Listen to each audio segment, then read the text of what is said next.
Hello, Namaste. Welcome to the best preparation, a big platform for learning English language. म आज यहाँनेरि धेरै कुराहरू गर्न लागेको छु जस्तो हामी डेली स्पिकिङमा तिमी मलाई पर्खिरहेको छौ भन्दाखेरि हाम्रो बोल्ने चलन चाहिँ के हुन्छ भन्दा तिमी भनिन्छ नेपालीमा। त्यसो हुँदा हामीले त्यसलाई इंग्लिश बनाउन खोज्यौं भने के हुन्छ त त्यो बिग्रिन्छ। अब तिमी मलाई पर्खिरहेको छौ भन्दा you are waiting for me हुँदैन, यु आर यहाँ जान्छ र are you waiting for me हुन्छ। Are you waiting for me हेर्नु त उँभो जान्छ। Are you waiting for me भनेर राइजिङ टोनमा जान्छ। त्यस्तै हामी बोल्न खोज्छौं अंग्रेजी, तिमी मासु खान्छौ भन्न खोज्छौं अनि हाम्रो नेपालीमा तिमी अगाडि हुन्छ। त्यसो हुँदा हामीले यु इट मिट भन्नु राम्रो हुँदैन। अब हामीले यु इट मिट भन्ने ठाउँमा चाहिँ यो भगवान छ नि त, डु यु इट मिट भन्नुपर्ने हुन्छ। कसैलाई खान्छौ जान्छौ भनेर सोध्दाखेरि पहिला डु यु भन्न नभुल्ने। तिमी आज क्लास जान्छौ भन्दाखेरि do you go to class today भनेर नै भन्ने। अनि तिमी मलाई चिन्छौ भन्दा पनि यु नो भन्नतिर नजाने, डु यु नो मी तिमी मलाई चिन्छौ भन्नतिर जाने। यसरी स्ट्यान्डर्ड इंग्लिश बनाएको हुन्छ। त्यस्तै गरेर तिमी पार्टी गयौ भनेर सोध्दाखेरि सामान्य रूपमा गयो भनेपछि त हामीलाई भिटु भन्ने त थाहा हुन्छ, तर हामीले यु वेन्ट टु भनेर हुँदैन।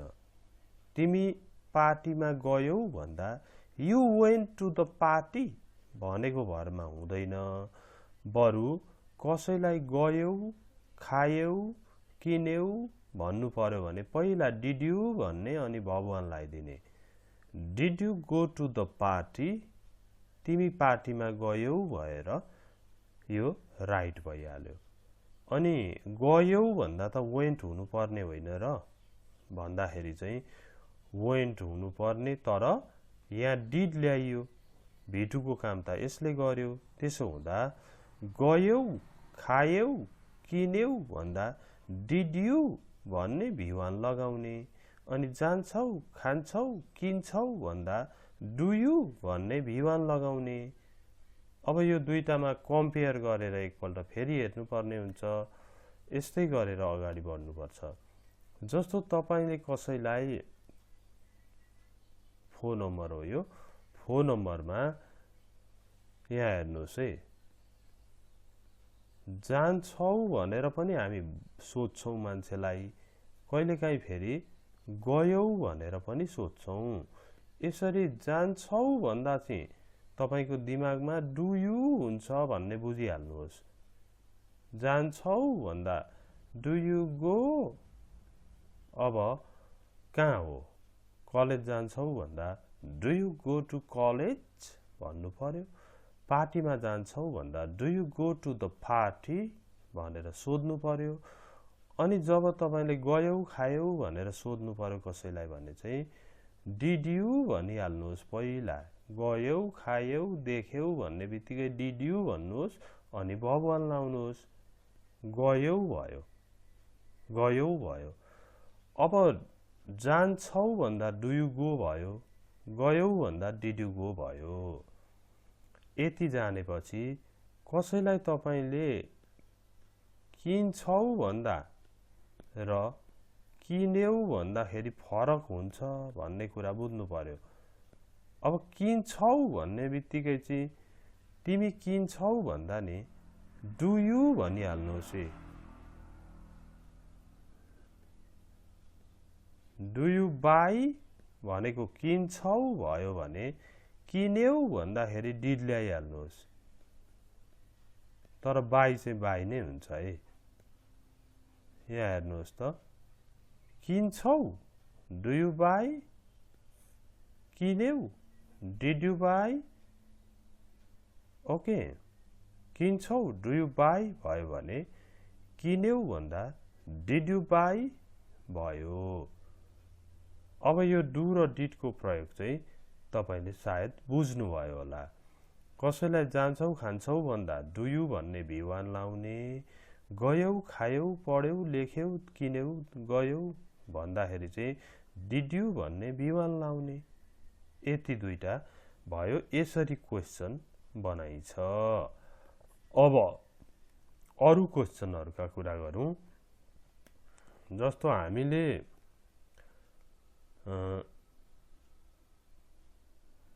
6 नम्बरमा हेरौं हामीले चाहिँ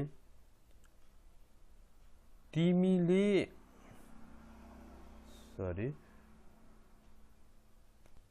त्यस्तै गरेर हामीले चाहिँ अब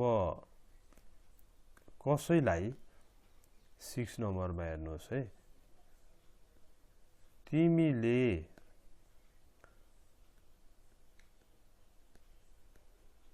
टुथपेस्ट भनेको दन्त मञ्जन टुथपेस्ट बोकेको छौ भनेर सोध्नु पर्यो बोकेको छौ भन्नु पर्यो भने हामी धेरै चिन्ता गर्छौं र धेरै कुराहरु बिगार्छौं त्यस्तो हुँदैन बोकेको खाएको गएको दिएको सुनेको बोलेको हुने बित्तिकै ह्याभ ह्याज ह्याड आउँछ यतापटि छौ भन्ने बित्तिकै कसैलाई यसो गरेको छौ बोकेको छौ किनेको छौ चाखेको छौ देखेको छौ भन्नु पर्यो भने यु ह्याभ नभन्ने तिमीले भन्दैमा यु ह्याभ तिर नलाग्ने जस्तो यु ह्याभ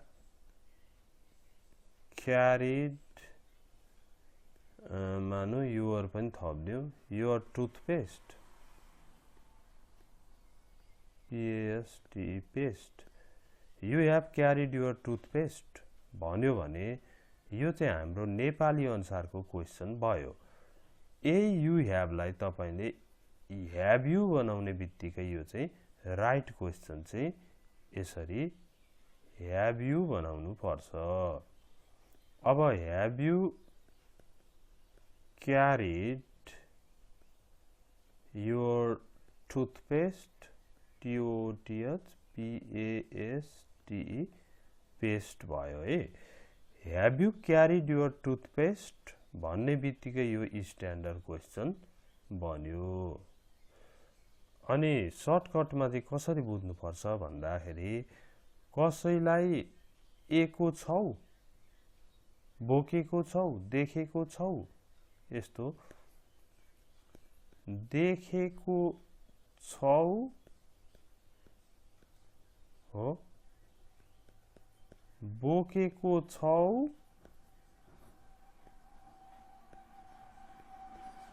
चिनेको छौ यसरी डट प्लस एको छौ देखेको छौ एको छौ है एको छौ खाएको छौ भनेर सोध्नु त पर्छ नै त्यसो हुँदा एको छौ भनेर सोध्न ह्याभ यु भन्ने भर्बमा भर्ब थर्ड ल्याउने सक्यो अब देखेको छौ भन्दा ह्याभ यु सीन भइहाल्यो अब उसलाई भन्नु पर्यो भने have you seen him have you seen her have you seen my father यसरी बनाउने अनि ट्राई गरेको छौ यो भन्नु पर्यो भने ह्याभ यु ट्राइड ट्राई को V3 मा ट्राइड भयो have you tried this food before तपाईले यो फुड पहिला खानु भएको छ अथवा खाएका छौ एको एका प्लस छौ आउने बित्तिकै के हुन्छ ह्याभ यु हुन्छ भर्ब थर्ड लाग्छ ओके हेर्दै जानुहोस् है अभ्यास भनेको सबैभन्दा महत्त्वपूर्ण कुरा हो अभ्यास गरिरहनु पर्छ जस्तो तपाईले कसैलाई सोध्नुहुन्छ चिनेको छौ भन्दाखेरि have you known भन्ने बित्तिकै चिनेको छौ भयो चिनेको छौ भयो have you known भनेको चिनेको छौ भयो अब तिमीले मेरो बुवालाई चिनेको छौ भन्दा have you known my father तिमीले मेरो बुवालाई चिनेको छौ भयो अनि देखेको छौ भन्दाखेरि के भन्ने होला भन्दा have you seen हुन्छ have you seen भनेको चाहिँ देखेको छौ भयो देखेको छौ भयो अब तिमीले मेरो साथी लाई देखेको छौ भन्दा have you seen my friend भयो हेर्नु है त्यस्तै गरेर तपाईले चाहिँ बोकेको पठाएको खाएको दिएको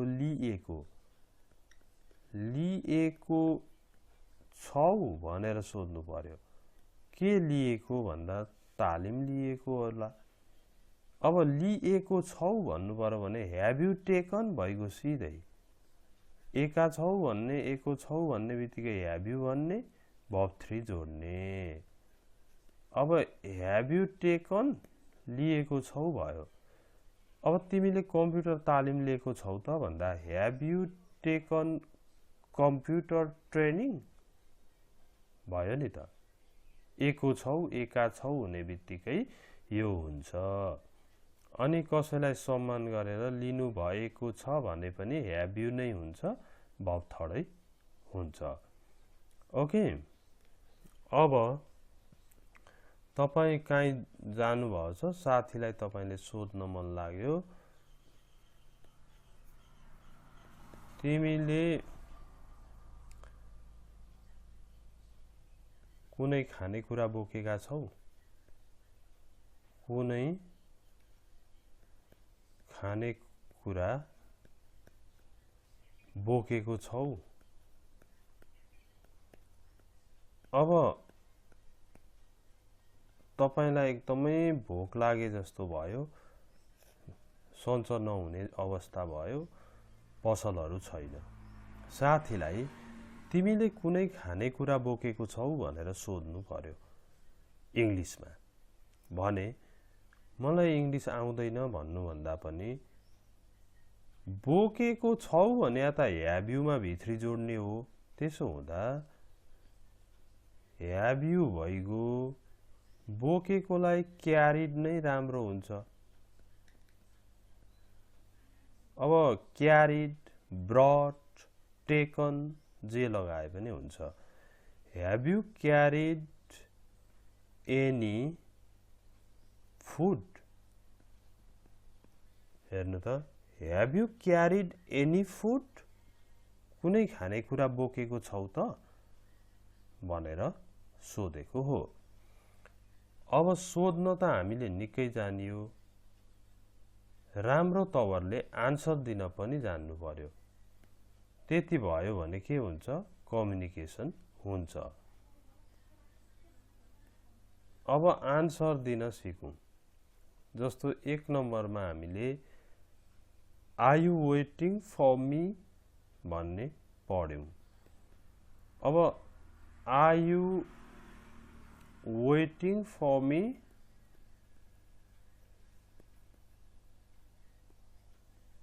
तिमी मलाई पर्खिरहेको छौ भनेर साथीले सोध्यो तपाई पर्खिरहनु भएको छ भने yes I am त्यति भन्ने हो Are you waiting for me भन्यो Yes I am waiting for you भन्नै पर्दैन Yes I am भन्ने पर्खिरहनु भएको छैन भने No I am not No I am not पर्खिरहेको छैन भनेको हो त्यस्तै दोस्रो पढेका थियौं डु यु इट मिट भन्ने पढेका थियौं। तपाईलाई डु यु इट मिट भनेर सोध्यो, यो आन्सर है। डु यु इट मिट भनेर सोध्यो भने तपाई मासु खानुहुन्छ भने यस आई डु भन्नुहोस्, खानुहुन्न भने नो आई डोन्ट भन्नुहोस्, नो आई डोन्ट। हेर्नु त, do you eat meat, yes I do, no I don't, answer निस्क्यो। त्यस्तै गरेर 3 नम्बरमा गएर अर्को हामीले अभ्यास गरेका थियौं कि did you go to the party भनेको थियो। Did you go to the party, तिमी पार्टीमा गयौ भनेर सोधेको छ। अब तपाईले अहिले आन्सर दिँदा धेरै लामो दिने होइन, यस भन्ने आई अनि यही डिडलाई यहाँनेरि ल्याउने। तिमी पार्टीमा गयौ भन्दा गए, हजुर गए, यस आई डिड भन्ने भइहाल्यो। जानु भएन भने no I didn't, no I didn't अथवा नो आई डिडन्ट भने पनि हुन्छ, नो आई डिन्ट भनेर भने पनि हुन्छ। त्यस्तै आन्सर गर्ने अरु तरिका छन्। अरु तरिकामा चाहिँ अब हामी हेरौं। हामीले अभ्यास गरेका थियौं ह्याभ यु वाला। 4 नम्बरमा ह्याभ यु वाला गरेका थियौं। ह्याभ यु क्यारिड, बोकेको, ह्याभ यु क्यारिड योर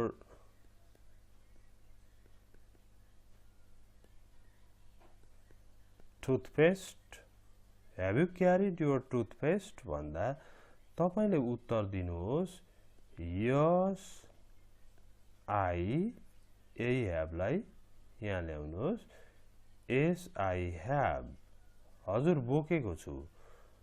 छैन भने नो आई ह्याभन्ट, बोकेको छैन त भनेर भनेको हो, नो आई ह्याभन्ट। यसरी हामीले आज क्वेशन बनाउने तरिका पहिलो र आन्सर दिने तरिका दोस्रोमा पढ्यौं। Thank you very much for watching it. See you next time.